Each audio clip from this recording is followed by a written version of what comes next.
Assalamualaikum warahmatullahi wabarakatuh. Semoga keselamatan dan kesejahteraan senantiasa bersama kita. Pada video kedua kali ini, kita akan membahas tentang pembahasan latihan soal tes potensi skolastik atau TPS UTBK. Soal nomor 11 sampai dengan 20. Kita langsung saja. Nomor 11. 3 pasang gambar yang dapat membentuk bangun segi empat adalah, jadi ada 5 bangun yang diminta 3 dari paduan ini membentuk suatu bangun segi empat. Caranya, ini digabung dengan bangun yang lainnya harus saling menutupi sehingga membentuk bangun segi empat. Biasanya kita bingung dengan soal seperti ini karena gambarnya itu ada yang menghadap miring, ada juga yang tegak seperti itu. Jadi langkah awalnya sangat baik jika mengikuti pilihan. Kalau memang sudah tidak ada bayangan karena bangunnya terlalu membingungkan. Tapi misalkan kita punya trik, satu bangun saja yang bergerak. Misalkan di sini karena yang paling mudah digambar adalah bangun yang nomor 1. Bergerak artinya dia kita pasangkan ke bangun yang lainnya. Misalkan 1, nah ini kita gambar segitiga ya, seperti bangun nomor 1, kita pasangkan ke nomor 2. Nah, cara sederhananya. Tidak usah diputar dulu, coba dipasangkan saja. Oh ternyata sepertinya ini sulit di nomor 2. Coba kita pasangkan ke nomor 3. Nah, misalkan gini. Nah, kalau ini kita pasangkan di sini untuk membentuk segi empat, ternyata oh ini sudah ada ruang di sini. Perlu ruang di sini. Nah, bentuk seperti ini. Nah, ini bangun ini mirip dengan bangun nomor berapa? Dia mirip dengan bangun nomor 5. Nah, coba kita bayangkan lagi. Nah, ini. Ini tarik ke sini garis lurus, tarik ke sini lurus, maka dia sama dengan bangun nomor 5. Oh, berarti yang bisa digabung dan membentuk segi empat adalah bangun nomor 1, nomor 3, dan 5. Di pilihan baru kita cari. 1, 3, 5. Option yang E. Berarti jawabannya yang E. Ya, seperti ini akhirnya hasil dari gabungannya. Kita lanjut ke soal nomor 12. 3 pasang gambar yang dapat membentuk bangun segi empat adalah, hampir sama dengan soal yang nomor 12 tadi, model soalnya. Kita misalkan di sini bangun yang mudah, ini bentuknya yang umum, ini trapesium sama ini, sama nomor 4. Nah, di sini karena memang pilihannya sangat sulit sekali, karena gambarnya miring-miring semua, kita perhatikan pilihannya. 1, 2, dan 3. 1, 2, dan 3. Kalau misalkan bangun ini digabungkan, otomatis itu sepertinya 3 itu paling bawah, karena dia punya di sini sisi yang paling panjang. Nah, berarti kita gambar saja nomor 3, tapi dia posisinya diluruskan ke bawah seperti ini, kurang lebih. Nah, kita pusing seperti nomor 3, baru mencari yang di atasnya. Nah, kalau 2 dan 1 dipasang di atasnya, sepertinya masih ada celah. Karena ini panjangnya segini, ini juga segini, tidak padu. Berarti tidak saling menutupi. Berarti yang A lewati. 2 dan 4. 2 dan 4. Nah, kalau ini digabung, ini berarti kan yang bertemu di atasnya sini, sepertinya juga masih ada celah. Ini. Sepertinya tidak. 1, 3, 3. Nah, 3-nya berulang lagi. Akibatnya kita bingung nih, 3 yang mana, masa 3 lagi digabung. Nah, sedangkan yang diminta adalah 3 pasang gambar. Nah, ini terulang lagi, lewati juga. Yang D, 3, 4, 5. 3, 4, dan 5. Ini, 4 dan 5 kita perhatikan.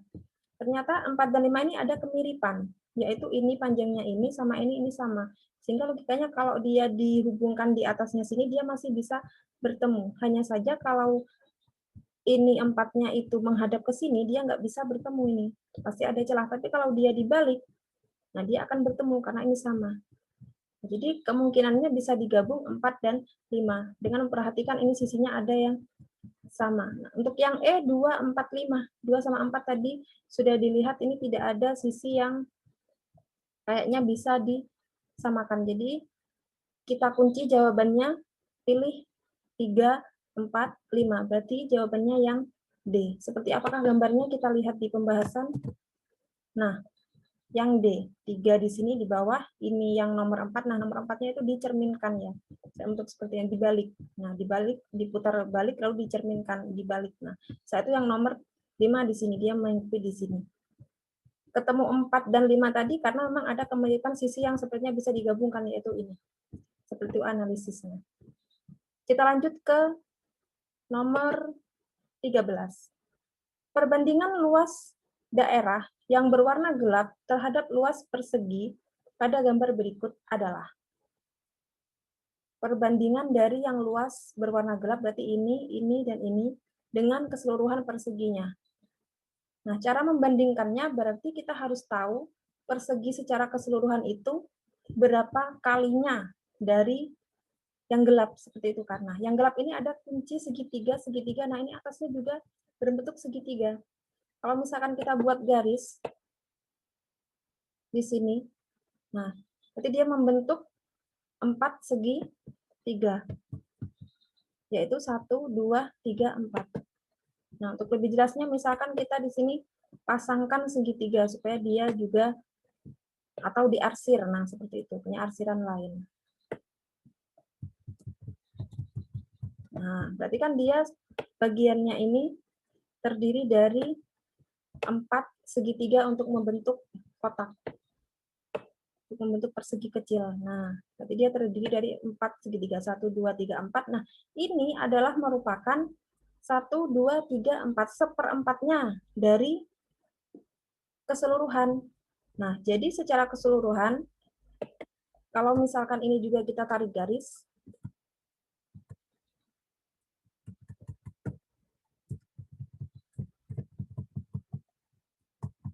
nah ini ditarik garis. Setelah itu yang garis mendatar juga kita tarik garis.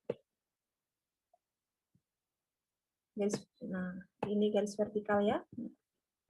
1, 2, 3, 4. Ternyata dia membentuk 4 kalinya. Nah, seperempatnya kan berarti 1, 2, 3, 4. Ini adalah seperempatnya dari keseluruhan. Sehingga keseluruhannya ini adalah dibentuk dari 16 segitiga secara keseluruhannya. 1, 2, 3, 4, 5. Nah, ini juga 4, ini juga 4, ini 4. Berarti luas seluruhnya itu terdiri dari 16 segitiga yang gelap. Nah, sekarang kita mencari bagian yang gelap itu terdiri dari berapa segitiga? Ini 1, 2. Setelah itu yang ini. Nah, karena dia segitiga besar, nggak mungkin dia dihitung 1 segitiga. Kita coba paskan di sini. Nah, ternyata dia 2 segitiga juga. 1, 2, 3, 4. Nah, yang ini kalau kita garis,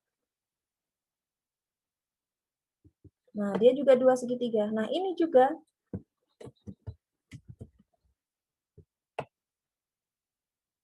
Nah, juga 2 segitiga.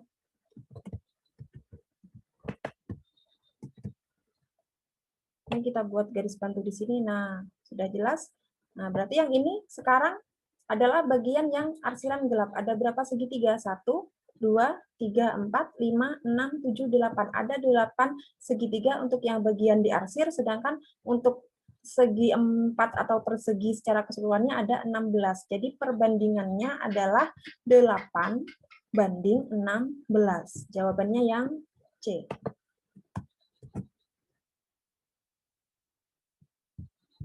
Selanjutnya ke nomor 14.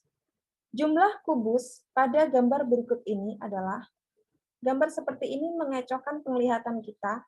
Kalau kita lihat dia ini pojok secara menjorok ke dalam, itu juga bisa, ataupun dia garis ini menjorok ke depan, sehingga penglihatan kita sedikit terkecoh. Jadi untuk mudahnya kita buat garis bantu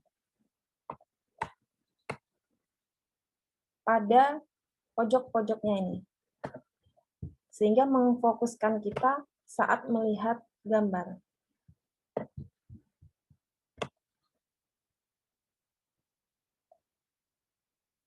Nah, baru kita hitung.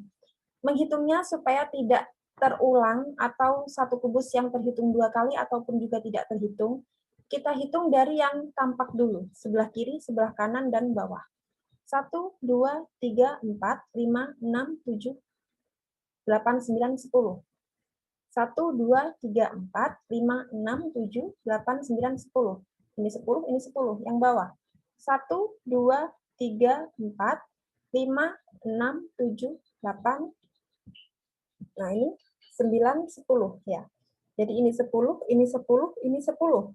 Sudah 30 yang kelihatan saja. Nah, sekarang yang ini, yang paling bawah tapi yang arah ke sini. 1, 2, 3, 4, 5. Sudah. Yang ini dari sini. 1, 2, 3, 4, 5. Sudah, berarti 10. 10, 10 sama yang ini tadi 10, berarti sudah 40. Nah, sekarang yang ini. Ingat, di pojok sana ini juga ada. 1, 2, 3, 4, 5, 6. Di pojokan paling sana. Berarti tadi sudah 40 ditambah 6. Maka jumlah kubusnya adalah 46. Jawabannya yang C.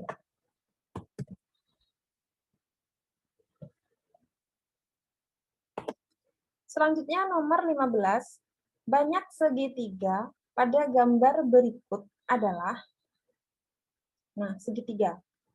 Kalau kita hitung, langsung dari gambar ini, 1, 2, 3, 4, 5, 6, 7, 8, 9, 10.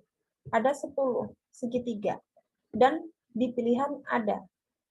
Nah, jangan terkecoh, karena yang diminta adalah banyak segitiga, berarti misalkan ini digabung dengan ini, dia juga menjadi segitiga. Atau yang pojok ini pun kalau ditarik garis juga segitiga. Nah, sekarang yang ini dulu. Tadi sudah ada 10, ini digabung dengan ini, dia juga jadi segitiga. Nah, kita gabungkan dia.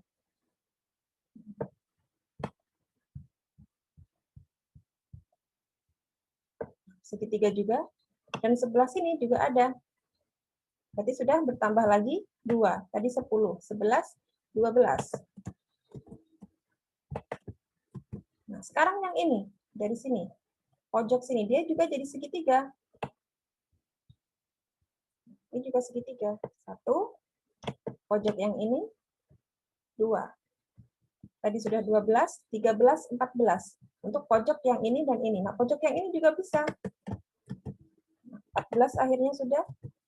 Ditambah lagi pojok yang ini. Tadi sudah 14, tambah lagi dengan ini, 15, 16. Ada 16 segitiga sementara ini. Nah, misalkan ini kita lihat ini secara besar ini, segitiga besar ini, dia juga segitiga. Nah, segitiga juga. Tadi sudah 16, tambah ini 17. Nah, sekarang yang arah ke bawah. Dia juga segitiga. Nah, ya kan? Yang arah ke bawah juga segitiga. Tadi sudah 16, 17, 18. Jadi semuanya ada 18 segitiga. Jawabannya yang E. Selanjutnya, soal nomor 16. Cynthia selalu menghadiri konser di akhir pekan. Tidak semua konser diselenggarakan di luar kota. Ini pernyataan berkuantor karena ini ada tidak semua dan ini selalu atau tidak ada yang tidak. Berarti kita kasih tanda kalau Sinta itu tidak pernah menghadiri konser, ya. Tidak pernah tidak menghadiri, berarti dia selalu menghadiri. Ini fokusnya Cynthia selalu hadir di konser. Sedangkan ini pernyataan yang kedua, dia fokusnya adalah konser tidak selalu di luar kota. Nah, dari dua pemahaman itu kita kembalikan ke pilihan ganda, mana yang benar untuk kesimpulannya. Nah, untuk supaya tidak terjadi kesalahan, maka bisa kita tambahkan di sini keterangan untuk pernyataan yang pertama itu semuanya. Dia ikut semua, tidak ada yang tidak. Sedangkan untuk yang kalimat keduanya, nah dia ada yang tidak. Nah, sekarang yang A. Cynthia selalu menghadiri konser ke luar kota. Ya, selalu yang A, tapi tidak memuat Yang ini, yang kalimat ini. Yang B, Cynthia tidak suka menghadiri konser dalam kota. Nah, ini ada kata tidaknya. Padahal dalam hal menghadiri, Cynthia itu selalu ya. Berarti yang B jelas salah. Yang C, kadangkala Cynthia menghadiri konser di dalam kota. Nah, dalam kotanya ini bisa benar karena memang tidak semua konser ada di luar kota, berarti ada yang di dalam kota, dan yang penting Cynthia itu selalu menghadiri. Disimpan dulu jawaban C, bandingkan dulu dengan D atau dengan E. Siapa tahu D dengan E itu lebih logis seperti itu, jadi jangan langsung dipilih dulu. Nah, yang D, pekan ini Cynthia tidak menghadiri konser. Nah, ini jelas salah, karena dalam hal menghadiri, Cynthia itu selalu ya. Yang D salah. Yang E, Cynthia tidak suka menghadiri konser. Nah, ini jelas salah juga, karena dalam hal menghadiri, Cynthia itu selalu hadir. Nah, berarti yang benar adalah pilihan yang C. Jawabannya yang C. Nomor 17. Guru menugaskan siswa menyerahkan laporan jika praktikum telah dilaksanakan. Jika laporan praktikum telah diserahkan, nilai siswa diberikan. Nah, dalam kalimat jika ada kata jika ya, itu adalah membentuk implikasi, yaitu bentuknya jika maka. Nah, biasanya itu dilambangkan dengan jika P maka Q. Nah, seperti ini. P maka Q, ada tanda panahnya. Nah, jika P maka Q, sehingga yang P itu adalah kalimat yang setelah kata jika. Nah, di sini jika praktikum telah dilaksanakan. Berarti di sini sebenarnya yang di depan itu jika mengikuti aturan implikasi, maka ini yang P. Jika P, maka ini. Karena jika P, maka Q. Sehingga bisa kita coret-coret di sini. Jika praktikum telah dilaksanakan, itu adalah yang P. Kita buat garis di sini.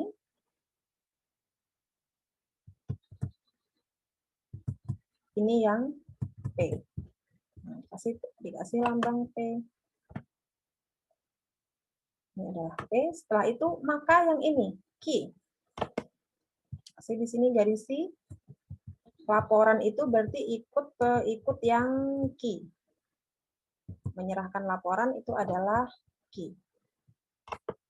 Lambang di sini, Q. Nah, jika laporan praktikum telah diserahkan, nah laporan itu berarti Q.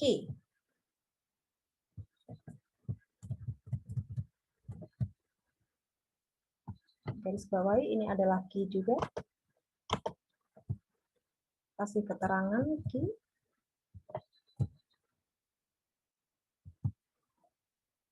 Ya, ini Q. Maka nilai siswa diberikan ya. Ini kan jika Q. Nah, ini berarti hasilnya adalah nilai siswa diberikan. Nilai itu adalah baru ya, berarti kita lambangkan dengan R. Dia bukan praktikum, dia bukan laporan, tapi nilai. Berarti kita lambangkan dengan R, beda. Si lambang R. Dalam aturan kesimpulan ya, jika P, ini untuk yang pertama, lalu ditambahkan keduanya, jika Q maka R, P maka Q, jika P maka Q digabungkan dengan jika Q maka R, maka kesimpulannya itu adalah ini rumusnya. Kesimpulan yang sah itu adalah jika P maka R, atau jika tidak R atau negasi R maka tidak P. Nah, sekarang dari pilihan A, B, C, D, E, mana yang memuat P maka R atau tidak R maka tidak P? Yang A. Jika nilai siswa diberikan, guru dapat menugaskan membuat laporan. Nah, ingat laporan itu adalah Q, sedangkan Q dia tidak masuk dalam kesimpulan ya, maka jelas yang A salah. Ingat laporan itu adalah yang Q ya, laporan. Nah, sekarang yang B, laporan praktikum. Nah, jelas salah karena laporan itu dia tidak masuk dalam kesimpulan, dia Q. Yang C, jika guru meminta laporan, nah laporan lagi jelas salah sudah. Nah, yang D, nilai siswa tidak diberikan. Nah, ini nilai, dia masuk R. Berarti kegiatan praktikum belum dilaksanakan. ini adalah yang P, praktikum ya. Nah, ini R, ini P. Setelah itu, kita simpan dulu, bandingkan dengan yang E. Jika nilai tidak ada, maka praktikum tidak dapat dilaksanakan. Nah, ini juga. Ini R, ini juga P. Berarti dia yang antara D dan E itu sama-sama memenuhi aturan jika tidak R, maka tidak P. Nah, sekarang kita pilih mana yang lebih lugas. Yang D, nilai siswa tidak diberikan, berarti kegiatan praktikum belum dilaksanakan. Yang E, jika nilai tidak ada, kegiatan praktikum tidak dapat dilaksanakan. Ini tidak dapat dilaksanakan, padahal seharusnya praktikum dulu, baru bisa ada nilai. Berarti lebih logis, lebih benar adalah pilihan yang D. Berarti jawabannya yang D. Ya.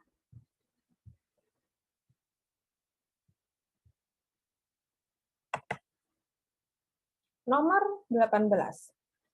Seluruh siswa kelas 10 mengikuti studi wisata.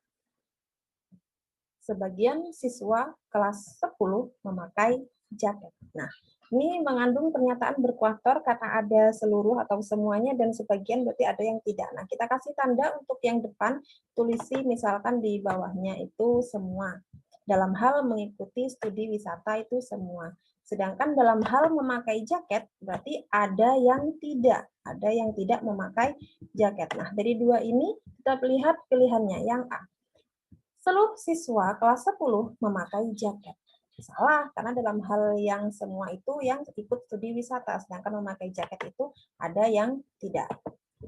Yang B, sebagian siswa kelas 10 mengikuti studi wisata. Salah, dalam hal mengikuti studi wisata itu semua. Yang C, sebagian siswa kelas 10 mengikuti studi wisata dan memakai jaket. Nah, ini sebagian ikut juga dan juga memakai jaket. Nah, jadi dia ikut dan memakai jaket, tapi dia sebagian. Nah, bisa dibenarkan karena memang dalam hal memakai jaket, dia hanya sebagian saja, tidak seluruhnya. Bandingkan dulu dengan yang D. Seluruh siswa kelas 10 mengikuti studi wisata dan memakai jaket. Nah, ini seluruhnya memakai jaket juga. Nah, ini yang D berarti salah ya. Yang E, tidak semua memakai jaket. Nah, berarti antara C dan E ini lebih logis yang C, karena sebagiannya itu ikut dan memakai jaket. Memakai jaketnya hanya sebagian. Ya, benar ya. Berarti jawabannya adalah yang C. Ya. Nomor 19. Ani senang bermain bola voli. Setiap minggu ia berolahraga di lapangan. Raras setiap minggu berolahraga, tetapi tidak gemar bermain bola voli. Nah, dari pilihan ini bisa kita lihat sepintas ya, Ani dan Raras gemar bermain bola voli setiap minggu di lapangan. Berarti ini mana pernyataan yang benar yang merupakan kesimpulan dari pernyataan ini. Nah, sekarang yang Ani kita garis bawahi apa saja yang tentang Ani. Berarti Ani yang pertama, Ani itu bermain bola voli. Setelah itu, Ani itu setiap minggu di lapangan ya. Sedangkan untuk Raras setiap minggu berolahraga, dia juga setiap minggu juga. Ini setiap minggu berarti karena ada kesamaan di garis sendiri. Nah, dia berolahraga di lapangan, ini punyanya Ani. Raras juga minggu, dia punya minggu olahraga juga sama, tetapi tidak gemar bermain bola voli. Berarti Raras itu tidak ya, fokusnya di kata tidak, yang tidak sama dengan Ani. Nah, kita garis bawahi. Nah, sekarang yang A. Ani dan Raras gemar bermain bola voli setiap minggu di lapangan. Nah, ingat Raras itu dalam hal bola voli dia tidak. Berarti yang A itu salah. Yang B. Ani dan Raras gemar bermain bola voli di lapangan. Dalam hal lapangan, Ani memang di lapangan, tapi Raras di sini tidak dinyatakan dia di lapangan, dan lagi dia tidak suka bermain bola voli. Maka yang B juga salah. Yang C, Ani dan Raras berolahraga setiap minggu. Nah, di sini minggu. Dua-duanya ada. Ani juga ada yang setiap minggu, Raras juga setiap minggu. Nah, kita simpan dulu jawaban yang C, bandingkan dulu dengan yang D, dengan yang E. Ani dan Raras berolahraga setiap minggu di lapangan. Nah, dalam hal lapangan ini juga tidak disebutkan untuk Raras, maka yang D kurang tepat. Yang E, Ani dan Laras berolahraga di lapangan. Nah, yang di lapangan ini tidak disebutkan untuk Laras. Berarti yang paling benar adalah yang C, yaitu Ani dan Laras berolahraga setiap minggu. Ya, sama-sama ada yang menyatakan minggu untuk Ani dan Laras. Maka jawabannya adalah yang C.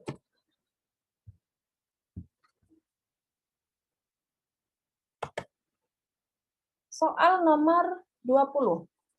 Kegiatan ekstrakurikuler dilakukan di luar ruangan jika diadakan di hari Minggu. Sudah ada kata jika ini.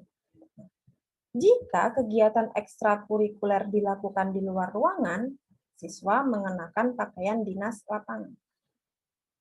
Nah, untuk yang pertama, kalimat yang pertama ini, karena ada kata jika, itu sudah mengingatkan kalau dia adalah bentuk implikasi. Jika, maka. P, maka, Ki. Nah, ingat itu. P, maka, Ki. Nah, sedangkan P adalah kalimat yang didahului dengan jika. Itu untuk yang P. Maka di sini P-nya adalah jika diadakan di hari Minggu. Nah, itu kita kasih lambang dia P. Karena dia diikuti oleh kata jika. Biarpun dia posisinya ada di belakang, tapi jikanya dia di sini. Nah, jika ini, maka ini. Nah, seperti itu, maka dia P. Kasih lambang P.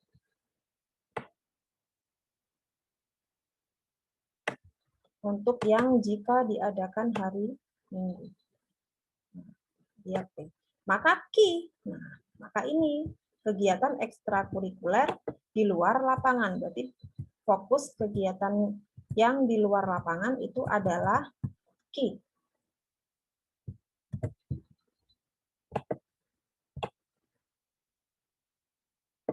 Setelah itu, kalimat selanjutnya, jika kegiatan ekstrakurikuler dilakukan di luar ruangan, nah, luar ruangan tadi adalah punyanya Ki. Berarti ini Ki juga. Kasih lambang Ki. Nah, setelah itu, siswa mengenakan pakaian dinas lapangan. Nah, ingat hari Minggu itu tadi Ki, luar ruangan itu, maaf, hari Minggu tadi P, luar ruangan itu Ki, maka ini pakaian dinas berarti kan dia pernyataan baru, maka dia R. Si lambang dia R. Dilambangkan R. Nah, sudah ini P, Q, R ada.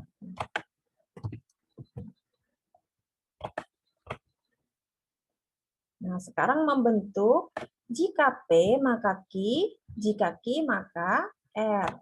Berarti kesimpulannya adalah jika ada premis-premis, jika P maka Q, jika Q maka R, maka kesimpulannya adalah jika P maka R, kalau dinegasi menjadi jika tidak R, maka tidak P. Cari pilihan ganda yang memuat ini. Nah, sekarang yang A.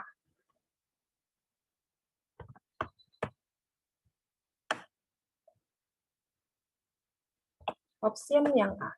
Jika kegiatan tidak diadakan di hari Minggu, siswa tidak mengenakan pakaian dinas lapangan. Nah, hari Minggu itu adalah yang P. Berarti ini tidak. Berarti ini negasi P kan seperti itu. Siswa tidak mengenakan. Nah, berarti negasi R. Nah, bukan ya, karena ini kesimpulannya adalah P maka R atau tidak R maka tidak P. Kalau tidak P tidak R itu tidak sama. Nah, karena ini adalah dibalik dulu baru di negasi ya. Yang B, jika siswa tidak mengenakan pakaian dinas itu R ya, nah, kegiatan ekstrakurikuler tidak diadakan di hari Minggu. Nah, tidak juga, dia punya P. Nah, ini yang lebih benar. Yang B, nah, kalau yang ini kan yang P yang di depan, sedangkan ini kan R. Nah, berarti kan ini tidak P maka tidak R, sedangkan dalam kesimpulannya itu adalah jika P maka R atau tidak R maka tidak P, harus dibalik ya. Jadi saya ulangi, yang A ini kenapa salah? Karena dia P yang di depan. Kalau P di depan dia tidak dinegasi dalam hal kesimpulan, karena kesimpulannya adalah jika P maka R. Nah, sedangkan yang B dia tidak mengenakan pakaian dinas itu adalah R, berarti tidak R, maka kegiatan juga tidak P. Jadi antara A dan B ini yang paling benar itu adalah option yang B.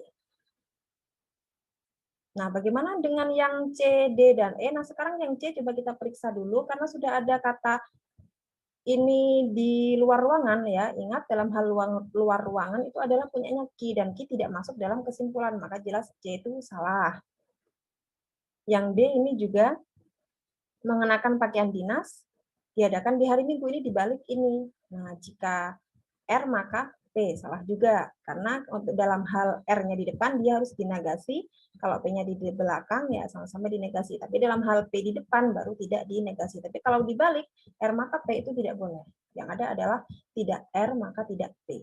Yang E, ini jika kegiatan ekstrakurikuler dilakukan di luar ruangan, nah ingat luar ruangan itu adalah punyanya Ki, tidak dipakai dalam hal kesimpulan. Sehingga kembali lagi pernyataan yang paling, kesimpulan yang paling benar adalah pilihan yang D. Kita pilih yang D. Ya. Demikian untuk video pembelajaran hari ini. Semoga bermanfaat. Mohon maaf atas segala kesalahan dan kekurangan. Saya akhiri. Wassalamualaikum warahmatullahi wabarakatuh. Semoga keselamatan dan kesejahteraan senantiasa bersama kita semua.